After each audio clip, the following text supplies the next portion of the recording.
তো আসুন আমাদের এই নিউ ইয়র্কের মিছিল মিটিং বা সমাবেশের কিছু ভিডিও ক্লিপ এবং পিকচার আপনাদের সঙ্গে শেয়ার করি।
আসলে কি সিচুয়েশন আমরা সেটা অনুভব করতে পারতেছি না, আমরা শুধু সমবেদনাই দিতে পারি।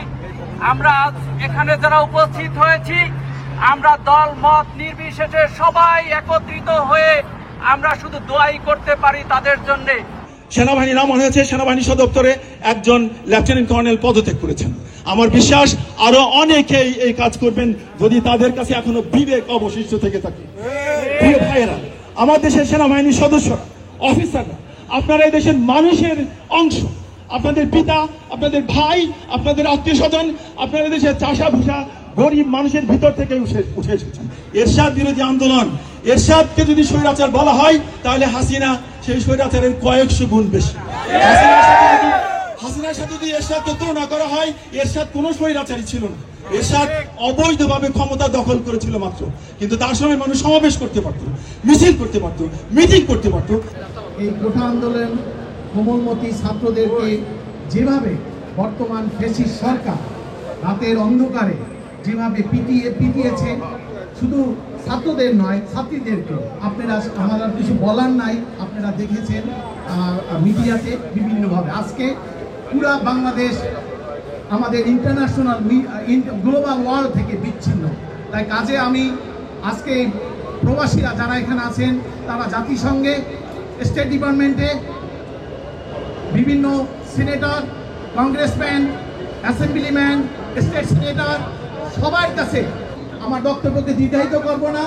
আপনারা এখানে এসেছেন, আমরা মনে করি আজকের এই আন্দোলন বাংলাদেশের জামাত, বিএনপি, আওয়ামী লীগের আন্দোলন নয়। এই আন্দোলন দেশ বাঁচানোর আন্দোলন। এই আন্দোলন মুক্তিযুদ্ধের চেতনাকে বাঁচানোর আন্দোলন।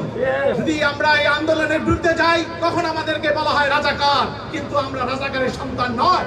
আমরা স্বাধীনতা যুদ্ধে আমার বাপ, আমার মা হারিয়েছে, কেউ বাপ হারিয়েছে, আমরা তাদেরই সন্তান। এক দেশে দুই আইন হতে পারে না। এক দেশ শুধু হয়তো থাকবে মুক্তিযুদ্ধের চেতনার গন্ডি বাংলাদেশে ধ্বনিত হোক এবং বাংলাদেশে এই ফ্যাসিস্ট হাসিনা সরকারকে সরিয়ে বাংলাদেশে একটি নতুন গণতন্ত্র প্রতিষ্ঠিত হোক। এই হোক আগামী দিনে আমাদের প্রত্যয়। আল্লাহ হাফেজ, সবাই ভালো থাকবেন, সুস্থ থাকবেন। থ্যাংক ইউ শাহিন ভাই। সম্মানিত উপস্থিতি, এই পর্যায়ে আমি আলোচনা পেশ করার জন্য বিনীত অনুরোধ করব কমিউনিটি অ্যাক্টিভিস্ট জনাব ফরহাদ হুসাইন, বীর মুক্তিযোদ্ধা ফরহাদ হুসাইন আপনাদের সামনে সংক্ষিপ্ত আলোচনা পেশ করবেন। খন্দকার পড়া। আসসালামু আলাইকুম। আপনারা বাংলাদেশের সাম্প্রতিক ঘটনা যেটা হচ্ছে সবাই জানেন, এখানে বিস্তারিত আলাপ করতে চাই না। আমি শুধু একটা কথা বলতে চাই, সামনে কি হতে পারে। সবাই অবগত আছেন যে গতকাল রাতে বাংলাদেশের সেনাবাহিনীকে নামানো হয়েছে এবং কারফিউ দেওয়া হয়েছে। আজকে সকাল, কিছুক্ষণ পরে সকাল হবে। আজকে সকাল বাংলাদেশ কেমন যাবে আমরা জানি না, তবে প্রবাসী বাঙালি হয়ে বাঙালিদের পক্ষে বাংলাদেশের সেনাবাহিনীকে একটা আহ্বান জানাবো। এই সেনাবাহিনী বাংলাদেশের মহান মুক্তিযুদ্ধের মধ্য দিয়ে জন্মগ্রহণ করেছিল। 1971 সালে 11 সেক্টর কমান্ডাররা এই বাংলাদেশ সেনাবাহিনী প্রতিষ্ঠা করেছিল। ধীরে ধীরে এরা অনেক কল্যাণমূলক কাজ করেছে। ইউনাইটেড নেশনসের মাধ্যমে তারা আফ্রিকার বিভিন্ন দেশে অনেক সুনাম অর্জন করেছে। তাই মেজর জেনারেল ওয়াকারকে আহ্বান জানাবো, বাংলাদেশের কমিউনিটি সঙ্গে র্যাব, পুলিশ, ছাত্রলীগ, যুবলীগ যেভাবে নির্মম হত্যা করেছে, আপনারা শেখ হাসিনার সেই পদে পা দেবেন না। আপনাদের কাছে অনুরোধ করছি, আপনার ব্যারাকের লোক ব্যারাকে ফিরে যান। এই ছাত্ররা যখন বিডিআরকে বলেছে বিজেপিকেও নামানো হয়েছিল, বহু জায়গা থেকে বিজেপি চলে গেছে। সবাই বলেছে আপনারা সীমান্তের লোক, সীমান্ত পাহারা দেন। বাংলাদেশের ইউনিভার্সিটি হলগুলিকে পাহারা দেওয়ার কোনো প্রয়োজন নেই, তাদের মধ্যে বহু লোক সেখানে ফিরে গেছে। সেনাবাহিনীকে একই আহ্বান জানাবো, আপনারা বাংলাদেশের মানুষের রক্তে লাল আর করবেন না। শেখ হাসিনা একটি সরকার যার কোনো বৈধতা নেই, গত 15-20 বছর গায়ের জোরে ক্ষমতায় এসেছে, আগামীকাল থাকতে চায়, তার জন্য আপনার সহায়তা নিয়েছে। আমি জানি আপনি তার আত্মীয়, কিন্তু আপনার আরেকটা পরিচয় আছে, আপনি অনেক ডিসেন্ট, অনেক যোগ্য নিয়ে এখানে এসেছেন। সুতরাং আপনাকে আবার আহ্বান করবো যে আত্মীয়তার পরিচয় দিয়ে বাংলাদেশের মানুষের বিরুদ্ধে রুখে দাঁড়াবেন না। বাংলাদেশের মানুষের বিরুদ্ধে দাঁড়ানো মানে বাংলাদেশের বিরুদ্ধে দাঁড়ানো। আজ শেখ হাসিনা বাংলাদেশ বনাম শেখ হাসিনা মুখোমুখি দাঁড়া করিয়েছে। আমরা বাংলাদেশ আর শেখ হাসিনা হচ্ছে একটি স্বৈরাচারী অগণতান্ত্রিক সরকার। আপনি এখন বেছে নেবেন আপনি কার পক্ষে থাকবেন। ধন্যবাদ।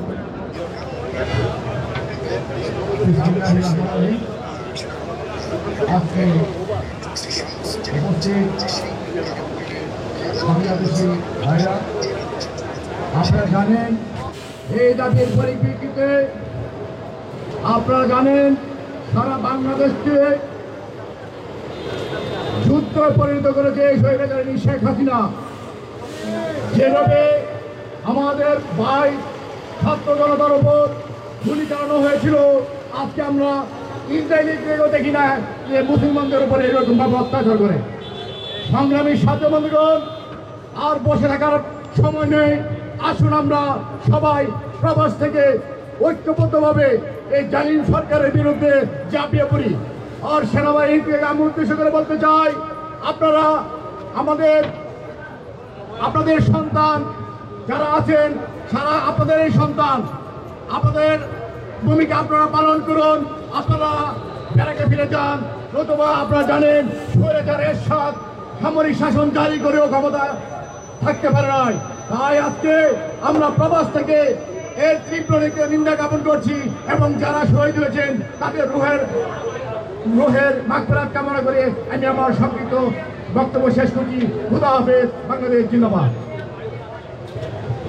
সম্মানিত উপস্থিতি, আমরা রাজনীতি বুঝি না, আমি রাজনীতি বুঝতে চাইও না। আমরা শুধু চাই ন্যায় এবং অন্যায়, হিউম্যান রাইটস, এটাই বিশ্বাস করে আমরা সকল সময় অন্যায় এবং ন্যায়ের পক্ষে, অন্যায়ের বিপক্ষে। আজকে বাংলাদেশে যে অত্যাচার অবিচার হচ্ছে ছাত্র সমাজের উপর, আজকে সারা পৃথিবীতে বিবেকবান মানুষ আজকে তারা তাদের বিবেকের সেই অবস্থা থেকে তারা আজকে বাংলাদেশের সরকার সহ যারা এই সমস্ত সরকারি বেসরকারি তাদেরকে ধিক্কার জানাচ্ছে। আজকের এই প্রতিবাদ সমাবেশ থেকে, গাইবানা জানাজা থেকে আমরা সেই প্রতিবাদ ধিক্কার জানাই। ছাত্রদের অধিকার আদায়ের ক্ষেত্রে সরকার যেন আরও সহনীয় ভূমিকা পালন করে। সামান্য একটু দাবিকে সরকার তাদের বিশাল বিপদ মনে করে আজকে আমাদের থেকে প্রায় 100 জন তাজা প্রাণ আজকে আমাদের থেকে বিদায় দিতে হয়েছে। এজন্য আমি সরকারকে বলবো যে ছাত্রদের দাবি মেনে নিয়ে বাংলাদেশকে, পরিবেশকে সুন্দর করেন। আমরা চাই সুন্দর এবং সমৃদ্ধ একটি বাংলাদেশ। সম্মানিত উপস্থিতি, এই পর্যায়ে আমি আপনাদের সামনে বক্তব্য রাখার জন্য অনুরোধ করব ন্যাশনাল বিজনেস অ্যাসোসিয়েশনের সম্মানিত সভাপতি এবং মূলধারার লিডার জনাব গিয়াস আহমেদ সাহেব। আমি আমাদের পক্ষ থেকে সকলকে ধন্যবাদ জানাচ্ছি। আপনারা জানেন, সকলেই জানেন বাংলাদেশে কী হচ্ছে। তারপরে সংক্ষিপ্ত আকারে বলতে হয় যে এই সরকার যেহেতু জনগণ বিচ্ছিন্ন সরকার, এই সরকার যেহেতু জনগণের ভোটে নির্বাচিত হয় না, এই 3-3টে নির্বাচন তার কারচুপির মাধ্যমে দিনের ভোট রাতে এইভাবে যে নির্বাচিত হয়েছে, সেই কারণে তারা জনগণ এবং ছাত্র সমাজকে তারা তোয়াক্কা করছে না এবং তাদের স্বার্থে যে কোনো আইন, যে কোনো আইন কানুন তাদের নিজের পক্ষে, নিজের দলীয় করণের পক্ষে এবং স্থায়ীভাবে ক্ষমতাকে পাকাপোক্ত করবার লক্ষ্যে কাজ করে যাচ্ছে। আপনারা জানেন যে এই ছাত্র আন্দোলনের তাদের দাবি ছিল কোটা সংস্কার। 1800 সালে আপনারা জানেন যে সেই সংস্কারের দাবি উঠেছিল। এই নাতিপুতিদের সুবিধা বিশ্বের কোথাও নেই। মুক্তিযোদ্ধারা জাতির শ্রেষ্ঠ সন্তান, আমরা তাদের শ্রদ্ধা জানাই, সেলুট জানাই। আমার পরিবারের, আমার পিতাও একজন মুক্তিযোদ্ধা, কিন্তু এই মুক্তিযোদ্ধাদের ব্যাপারে কিন্তু কারো কোনো আপত্তি নেই। মুক্তিযোদ্ধাদের যে কোনো সুযোগ সুবিধা তারা দিতে পারে, সরকার দিতে পারে। মুক্তিযোদ্ধাদের বাড়ি দিবে, গাড়ি দিবে, কোনো সমস্যা নেই, তাদের চাকরি দিবে, কিন্তু সকলকে না, তারা প্রয়োজন যাদের আছে। এখন যেই মুক্তিযোদ্ধা বিলিয়নিয়ার, যেই মুক্তিযোদ্ধার 10টা বাড়ি আছে, তাকে তো আর আপনি আর একটা বাড়ি দিতে পারেন না, এটা পৃথিবীর কোথাও নেই। এখন মুক্তিযোদ্ধাদের সন্তানদের আপনি দিতে পারেন, এই পর্যন্ত হতে পারে। নাতিপুতি আপনি এটাকে একটা কোটা করে রাখছেন, তাদের ফ্যামিলি আর কদিন পরে বলবেন তাদের ফ্যামিলি মানে আজীবন ফ্যামিলি, যেমন আপনার এই শেখ সাহেবের পরিবারকে আজীবন নিরাপত্তা। এই তো এভাবে তো দেশ চলতে পারে না। এখন বাংলাদেশকে মেধাশূন্য করবার জন্য এটা একটি ভারতীয় চক্রান্ত। আপনি জানেন বাংলাদেশে আজকে মেধাশূন্য অলরেডি হয়ে গিয়েছে এবং এই কোটার কারণে, যেহেতু কোটার মধ্যে যারা আছেন অনেক অযোগ্য আছেন, অনেকের ভালো ছাত্রছাত্রীরা মেধা নেই, তারা এই প্রশ্নপত্র দেখেন কিনবার জন্য কোটি কোটি টাকা, লক্ষ লক্ষ টাকা ব্যয় করে তারা প্রশ্নপত্র ক্রয় করে তারা এখন বিসিএস ক্যাডার। এই যদি হয় বাংলাদেশে, অতএব শেখ হাসিনাও চাচ্ছে যে তাদের এই দলীয় করবার জন্য, মেধা শূন্য করবার জন্য, ক্ষমতাকে পাকাপুক্ত করবার জন্য এই গোটা সিস্টেমটাকে তিনি বাতিল করতে চাচ্ছেন না। অতএব বাংলাদেশের যে ছাত্র সমাজ, তারা 52 থেকে শুরু করে 71 সেই 69 গণ অভ্যুত্থানে ছাত্র সমাজের ভূমিকা রেখেছে, আজও রাখছে। এবং জাতি, বাংলাদেশের জাতি, বাংলাদেশের জনগণ এই ছাত্র সমাজের পক্ষে অবস্থান নিয়েছে। আমরা এই প্রবাসী বাংলাদেশে শুধু নিউ ইয়র্কে নয়, সারা বিশ্বে বাংলাদেশ রাষ্ট্রপক্ষবদ্ধ। অতএব আমাদের বাংলাদেশের কিন্তু এই গোটা আন্দোলনকারীদের এখন একটাই দাবি এসেছে, সেটা হলো শেখ হাসিনার পদত্যাগ। আপনারা জানেন যে তারা কিন্তু যাদেরকে রাজাকারের বাচ্চা বলেছিল, তাদের সাথে আবার এখন সংলাপের জন্য তারা আহ্বান জানিয়েছে। কিন্তু এই রাজাকারের বাচ্চারা তারা কিন্তু এই সংলাপে রাজি হয় নাই, হবে না। তাদের দাবি এখন একটাই, শেখ হাসিনার পদত্যাগ। শেখ হাসিনার পদত্যাগ করে স্বাধীনতার যে চেতনা, স্বাধীনতার যে মূল মন্ত্র, সেই মূল মন্ত্র বাংলাদেশে বাস্তবায়ন করতে হবে। আজ বাংলাদেশের স্বাধীনতার মূল মন্ত্র নেই। স্বাধীনতার চেতনার যে শক্তি, যে গণতন্ত্র, ভোটের অধিকার, বাক স্বাধীনতা, সংবাদপত্রের স্বাধীনতা, সেটা আজ লুণ্ঠিত। অথবা আওয়ামী লীগ হলো স্বাধীনতার বিরোধী শক্তি। আওয়ামী লীগ স্বাধীনতার বিরোধী শক্তি, অতএব স্বাধীনতার পক্ষে শক্তি বাংলাদেশের আনবার জন্য আমাদের একটি তত্ত্বাবধায়ক সরকারের প্রয়োজন। এখন একটাই দাবি, এই সরকারের পদত্যাগ করে তত্ত্বাবধায়ক সরকারের অধীনে নির্বাচন দিতে হবে। যতদিন পর্যন্ত এই সরকার পদত্যাগ না করবে, ততদিন পর্যন্ত তত্ত্বাবধায়ক সরকার প্রতিষ্ঠিত না হবে, ততদিন পর্যন্ত আমাদের সংগ্রাম চলবে ইনশাআল্লাহ। এই আহ্বান জানিয়ে আবার আপনাদেরকে সকলকে ধন্যবাদ জানিয়ে, আর যারা মৃত্যুবরণ করেছেন তাদের মাগফিরাত কামনা করছি, যারা আহত হয়েছেন তাদেরকে সুস্থতা কামনা করছি, এবং যে সমস্ত মা বোনেরা তাদের সন্তানকে রাস্তায় নামিয়েছেন, এবং তারাই হলো বড় মুক্তিযোদ্ধা, তারাই জাতির শ্রেষ্ঠ সন্তান। আমাদের দ্বিতীয় মুক্তিযুদ্ধ করবার সময় এটা। আপনার 1971 সালে আমরা স্বাধীনতা সেই পাকিস্তানি হানাদারদের বিরুদ্ধে যুদ্ধ করেছি, এখন ভারতীয় আধিপত্যবাদের বিরুদ্ধে এবং গণতন্ত্র হত্যাকারীদের বিরুদ্ধে আমাদের যুদ্ধ। অতএব এই যুদ্ধ চলবেই যতদিন পর্যন্ত বাংলাদেশের স্বাধীনতার চেতনা শক্তি ক্ষমতা না আসবে। ধন্যবাদ।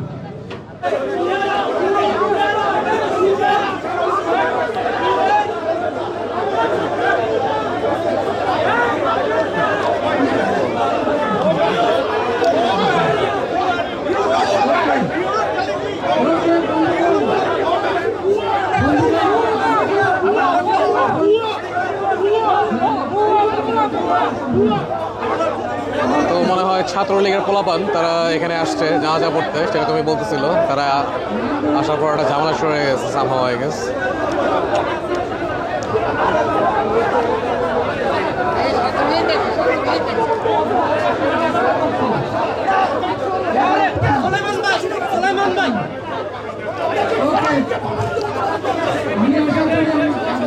তো শেখ মুজিবের বিরুদ্ধে কথা বলার কারণে এখানে অনেকেই উত্তেজিত হয়ে গেছে।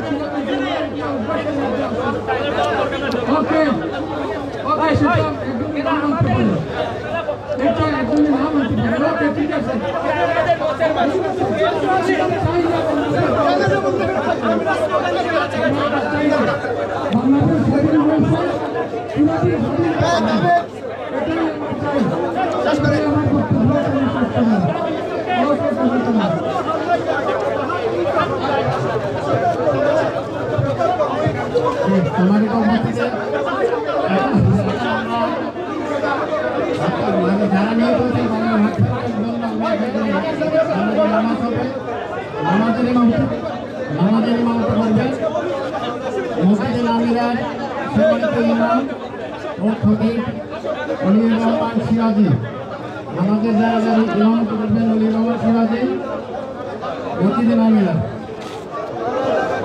আসসালামু আলাইকুম ওয়া রাহমাতুল্লাহ। আপনারা লাইন সোজা করে দাঁড়ান। বাংলাদেশে যৌক্তিক কোটা সংস্কার আন্দোলনে ছাত্র জনতা এবং সাংবাদিকদের মধ্যে ইতিমধ্যে যারা শহীদ হয়েছেন, আমরা তাদের রুহের মাগফিরাত কামনা করছি। আল্লাহ তাআলা তাদেরকে জান্নাতুল মেহমান হিসাবে কবুল করুন এবং আমাদের প্রিয় মাতৃভূমি বাংলাদেশকে একটি শান্তি এবং সুন্দর, শান্তি এবং কল্যাণময় দেশে পরিণত করুন, আমরা বলি আমিন। শহীদ হয়েছেন তাদের জন্য আমরা গায়েবানা জানাজার নামাজ পড়ছি বলে আল্লাহু আকবার বলবেন।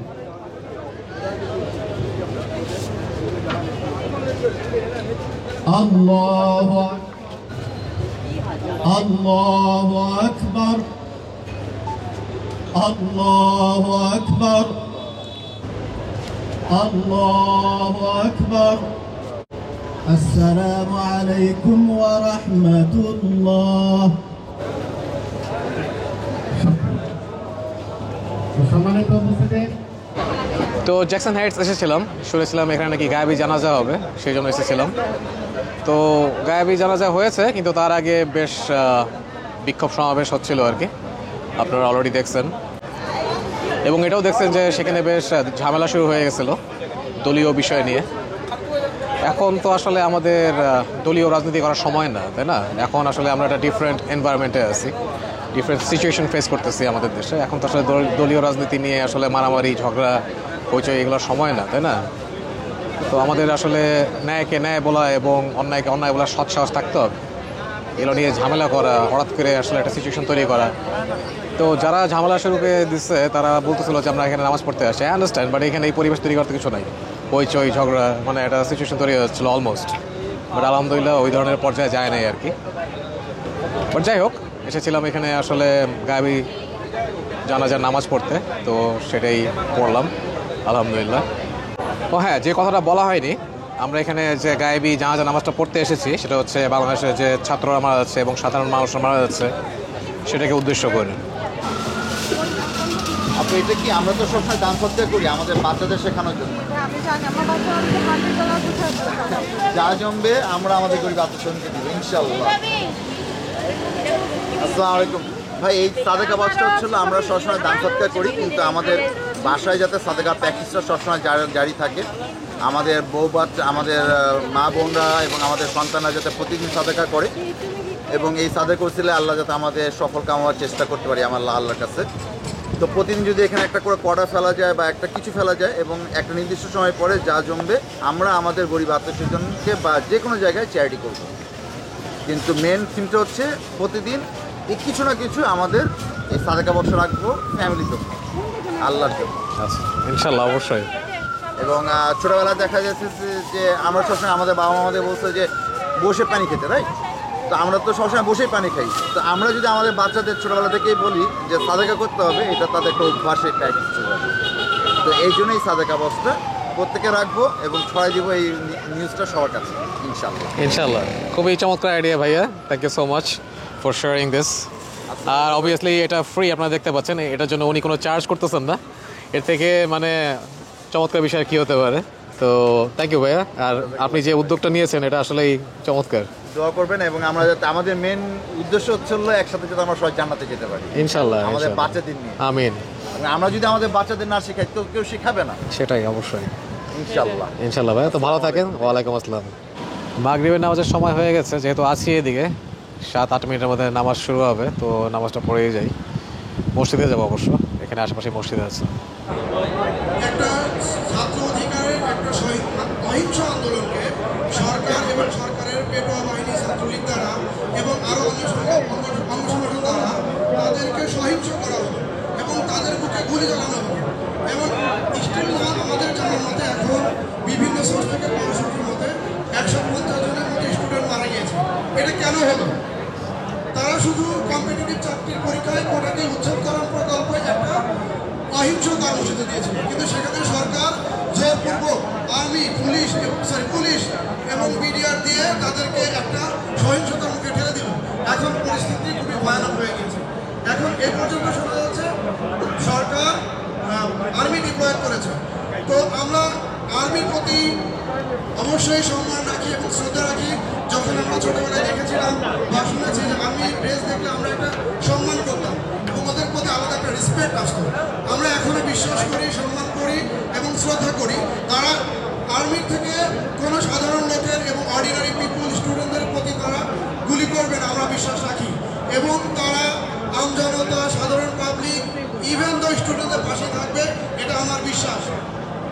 যদি তা না হয় এবং তারা যদি তার বিপরীতটাও করে সেই ক্ষেত্রে আমরা ভয় পাই না। বিকজ এর আগে আমরা 1971 সালে আর্মিকেই পরাজিত করে আমরা নতুন একটা দেশ পেয়েছিলাম। দেন এর আগে 2007 সালে এই ঘটনা ঘটেছিল। 1969 সাল 52 এইসব জায়গায় আমরা আর্মিকে মোকাবেলা করেই আমরা নতুনভাবে এসেছি। অতএব আমাদের ভয় পাওয়ার কিছু নেই। আমরা খুব ভোরের আলোর খুব সন্নিকটে আছি, খুবই সন্নিকটে আছে। আমরা যে কোনো মুহূর্তে একটা নতুন স্বাধীনতার গল্প পাবো এবং স্বাদ নেব ইনশাআল্লাহ। আর সবচেয়ে বড় কথা হলো আমাদের দেশের বাংলাদেশ খুব সুন্দর দেশ, খুব ভায়াবল কান্ট্রি এবং ওখানে প্রচুর মেধাবী ছাত্ররা জন্মায়। সারা বছর ইউনিভার্সিটি, বিশ্ববিদ্যালয়, কলেজগুলোতে হাজার হাজার লক্ষ লক্ষ ছেলেমেয়েরা পড়াশোনা করে দেশের বাইরে আসে, বিজ্ঞানী হয়, রিসার্চার হয়, তারা ওই সব দেশগুলোকে সার্ভ করে। বাট সেখানে মানে তার মানে হচ্ছে আমাদের দেশের মেধার মাত্র পর্যাপ্ত পরিমাণ মেধা রয়েছে। সেই ক্ষেত্রে আমাদের মেধার যদি মূল্যায়ন না হয়, আমাদের ছেলেমেয়েরা দেশের বাইরে চলে গিয়ে অন্য দেশকে সার্ভ করবে, সেটার পক্ষের জন্য যে ছাত্র আন্দোলন করছে, এটার উপরে কেন সরকারের বল প্রয়োগ? কার পক্ষে? কাকে খুশি করার জন্য, নাকি দিল্লিকে খুশি করার জন্য? এটা আমরা বুঝি। আমার মায়ের বুকে গুলি করে টার্গেট কিলিং করা হচ্ছে এবং আমরা এখানে এসেছি এই টার্গেট কিলিং যেন না হয় এটার বিপক্ষে প্রতিবাদ এবং সমাবেশ করার জন্য। আশা রাখি আর্মিরা যারা ডিক্লেয়ার হয়েছে তারা তাদের ভাই, তাদের পরিবারের সন্তান আছে, ইভেন যারা তাদেরও ছেলেমেয়ের স্কুলে পড়ে, আজ থেকে 10-15 বছর পরেও এই কোটা পরীক্ষার সম্মুখীন হতে হবে তাদের ছেলে মেয়েকে। অতএব তারা এই গুলি চালানোর আগে তারা যেন একবার চিন্তা করে যে আমরা কার পক্ষে ধরব, কার পক্ষ নিব। এই বলে আমি আমার বক্তব্য শেষ করছি। আর আমরা হতাশ নই, আমরা আর্মি নিয়েও হতাশ নই। তারা যদি আমাদের পক্ষ অবলম্বন নাও করে আমরা জিতবই, কারণ আমরা 1971 সালে আমরা এটা জানি তাদেরকে কিভাবে মোকাবেলা করতে হয়। আমরা মোকাবেলা করে নতুন স্বাধীন বাংলাদেশকে স্বাধীন করেছিলাম। ইভেন ঢাকা বিশ্ববিদ্যালয়ের ছাত্ররা জানে কিভাবে তাদেরকে মোকাবেলা করতে হয়। এখানে আমার বক্তব্য শেষ করছি। আসসালামু আলাইকুম।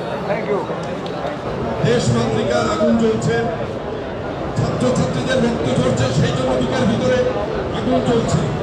এখন বক্তব্য নিয়ে আসবে আমাদের ঢাকা বিশ্ববিদ্যালয়ের ছাত্র সংগঠনের প্রকাশ করে চট্টগ্রাম বিশ্ববিদ্যালয়ের ম্যানেজমেন্টের 1981 ব্যাচের ছাত্র জনাব গুলজার হোসেন।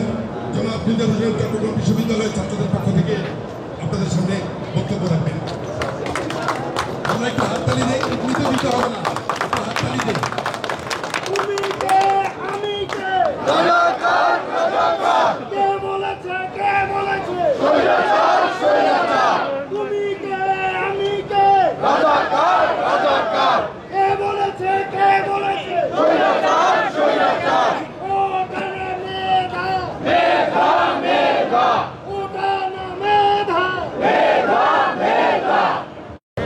বিশ্ববিদ্যালয় কর্তৃক আয়োজিত আজকের এই প্রবাসী সমাবেশে আমি একজন পিতা হিসাবে আমার নিজের লজ্জাকে নিরানোর জায়গা আমি পাইনি। সুতরাং আমি আমার বন্ধু বান্ধব যাদেরকে বলেছি, আমার সাথে সহকর্মী এডুকেশন ডিপার্টমেন্টের 3-4জন শিক্ষার্থী এখানে আসছে, আমার সাথে জন্য সবাইকে অভিনন্দন জানাচ্ছি। কাছে যে আমার সন্তানরা এইভাবে মারা যাবে, আমরা বিদেশে আসি, প্রবাসে আসি, আমরা আমাদের সন্তানদের জন্য, দেশের জন্য সিপি করার অধিকার আমাদের নাই, আমাদের কোনো ক্ষমতা নাই যে আমাদের আপনাদের পাশে দাঁড়ানো। এইটুকু এই বক্তব্যটুকুগুলি আপনাদের কাছে বলে যাচ্ছি, যাতে করে আগামী দিনে যত কিছু হোক না কেন আমরা যেন আমাদের সন্তানদের পাশে দাঁড়াতে পারি, আমার দেশের নিরীহ মানুষের পাশে যেন আমরা দাঁড়াতে পারি। কি অন্যায় করেছিল আমাদের ছাত্ররা, আমাদের ছেলেরা, মেয়েরা, তাদেরকে হল থেকে এইভাবে বিতাড়িত করা হচ্ছে, তাদের হলে থাকার অধিকার দেওয়া হচ্ছে না, যাদের এক শাসক গোষ্ঠী থেকে লেলিয়ে দেওয়া ছাত্র সমাজ আমাদের ছাত্রছাত্রীদেরকে এইভাবে অন্যায়ভাবে তাদেরকে হল থেকে বহিষ্কার করা হচ্ছে, তাদেরকে নিরীহভাবে গুলি করে মারা হচ্ছে। আপনাদের কাছে, আপনাদের মাধ্যমে আমার সচেতন দেশবাসীর কাছে আমাদের এই আকুল আবেদন থাকবে, এই দেশের যে সরকারের মাধ্যমে এই তাণ্ডব চলছে, যেটাকে জেনোসাইড বলা চলে, এখন যেটা বাংলাদেশে চলছে সম্পূর্ণ গণহত্যা, জাতিসংঘের মাধ্যমে আমাদের এই দেশের সাংবাদিকের মাধ্যমে এর প্রতিবাদ জানাচ্ছি। আমরা অনতিবিলম্বে এই গণহত্যা বন্ধ করা হোক।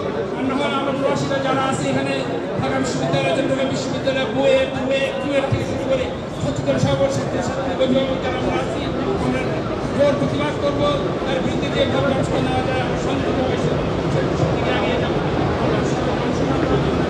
ধন্যবাদ। আগামী দিনে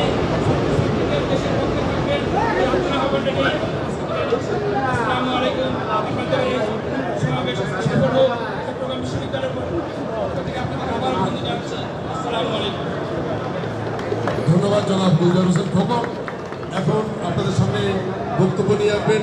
উনি ওনার পরিচয় দিতে না করেছেন, কোন বিশ্ববিদ্যালয়ে পড়াশোনা করেন।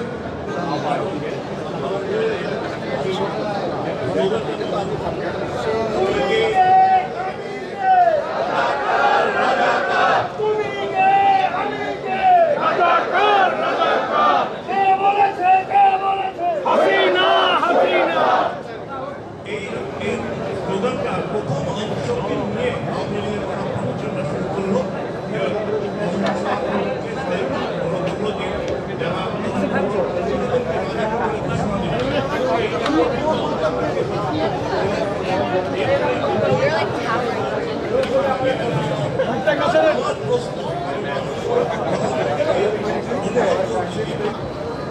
সুতরাং আমি এই কথাটা বলার জন্য আসছি যে আমরা যে এত সহজেই বিরুদ্ধাচরণ করলেই তাদেরকে আমরা রাজাকারের ট্যাগ দেব, এটা একেবারেই ঠিক না।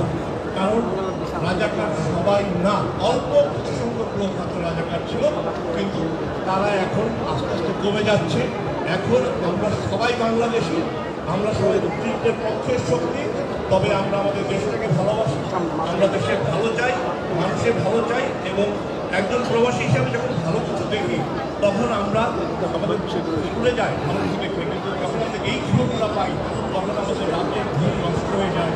আমরা গত কয়েক রাত ধরে পাচ্ছি না যে কী হচ্ছে বাংলাদেশে। আমরা কি এই বাংলাদেশ চেয়েছি? আমরা এই বাংলাদেশ চাই না। এটা কেন হচ্ছে? সবারই শুভবুদ্ধির উদয় হবে এবং এটা খুব শিগগিরই এটার অবসান হবে। তবে এতগুলো লাশের উপর দিয়ে কোনো আলোচনার পক্ষে আমি নই।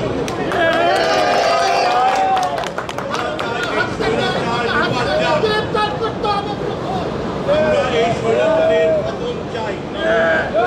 পতন না হলে সে এই ছাত্র আন্দোলনে যারা ছিল তাদের সবার উপরে আবার অত্যাচার শুরু করবে, গুম করবে, মামলা দিবে এবং ওদেরকে বিভিন্নভাবে হয়রানি করবে, তাদের পরিবর্তন হয়রানি করবে। সুতরাং এখন একটাই দাবি, এই স্বৈরাচারের পতন হতেই হবে।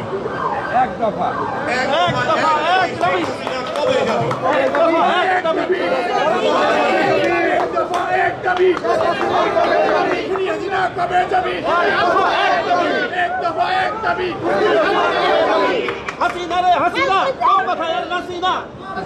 ধন্যবাদ সকলকে। আগামী সোমবার বিকাল 3 ঘটিকায় জাতিসংঘের সামনে বাংলাদেশে যেই ছাত্র হত্যা হয়েছে, আমার ভাই আবু ইউসুফের রক্ত ঝরেছে, সেই রক্ত ঝরার তরুণ আবু সাইদের রক্ত ঝরেছে। আমি এরকম আরো হাজারো লোকের নাম বলতে পারবো। ইতিমধ্যে 67 জন ছাত্রী মারা গিয়েছে। গতকাল এবং গত পরশু দিন ঢাকা বিশ্ববিদ্যালয় ব্ল্যাকআউট ছিল। কতজন মারা গেছে যেহেতু ইন্টারনেট ছিল না আমরা বলতে পারি না। বিশ্ববিদ্যালয়ের এই ঘটনাকে কেন্দ্র করে আজকে সারা বাংলাদেশে যে আন্দোলন ছড়িয়ে পড়েছে, সেই আন্দোলনকে সংহতি প্রকাশ করার জন্য আজকে আমরা একত্রিত হয়েছি। তাদের আন্দোলন কি ছিল, কি আছে লেখা এখানে?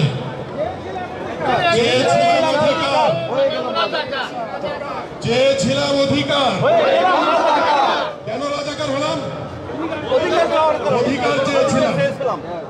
যিনি বলেছেন রাজাকারের বাচ্চাদের চাকরি হবে, আমি অত্যন্ত বিনয়ের সাথে আপনাদের কাছে প্রশ্ন করতে চাই, 1971 সালে পাক বাহিনীর কাছ থেকে প্রতি মাসে 1,500 টাকার ভাতা কে নিতেন?